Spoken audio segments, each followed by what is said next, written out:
Teman-teman,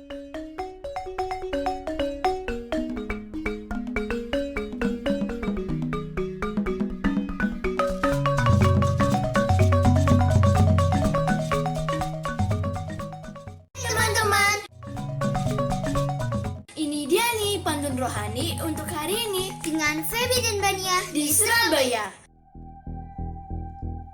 Hari ini kita memperingati wafatnya Santo Yohanes Pembaptis, seorang yang meneriakkan pertobatan untuk menyiapkan datangnya Sang Mesias, Emmanuel, yang datang untuk membawa kerajaan surga. Makan lumpia isinya sayur rebung, membeli 10 dapat bonus 1. Padamu ya Tuhan, aku berlindung, jangan sekalipun aku mendapat malu.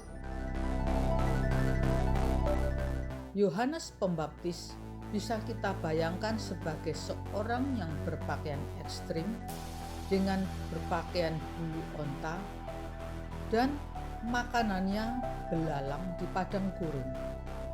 Kata-katanya tajam, tepat, bahkan mampu menggetarkan seorang Raja Herodes, sehingga hatinya terombang-ambing dan senang ketika mendengar Yohanes.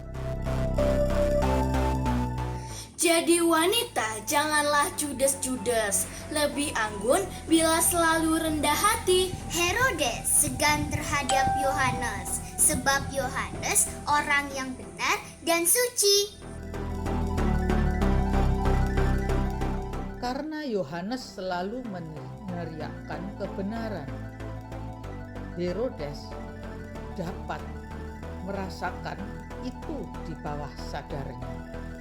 Lalu kenapa Yohanes sampai wafat dipenggal oleh perintah Herodes?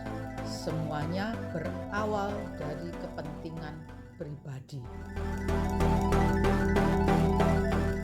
Terkadang orang merasa sedang apes, apapun yang dikerjakan selalu rugi. Herodes memenggal kepala Yohanes karena termakan sumpahnya sendiri.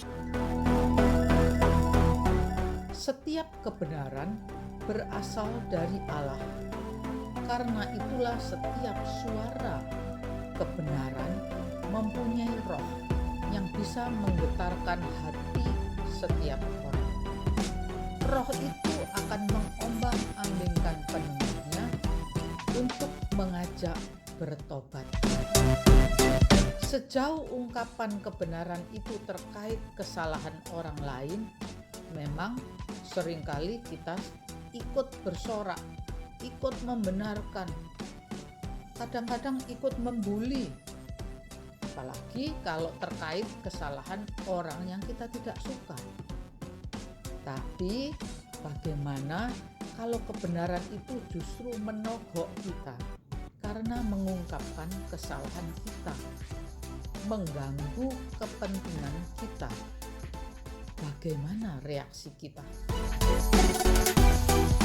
Apakah kita bertobat seperti Raja Daud yang ditegur oleh Nabi Nathan ketika ia membunuh suami sah Batsheba?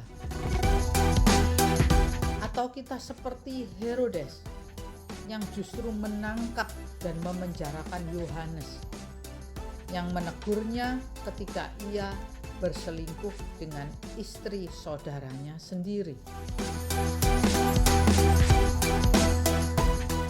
Herodes tidak bisa menerima teguran Yohanes, maka benih-benih pertobatan dalam hatinya pun mati. Teguran yang seharusnya membawanya kepada Allah, kepada kebenaran, akhirnya justru membawa dia kepada kejahatan yang lebih dalam. Ditegur memang menyakitkan, tetapi Allah ingin kita selamat. Maka ia sendiri berperan dan menyampaikan pesan tegurannya kepada kita melalui orang-orang di sekitar kita ataupun peristiwa-peristiwa dalam hidup kita sehari-hari. Beranikah kita membuka diri, menerima teguran itu, dan bertobat?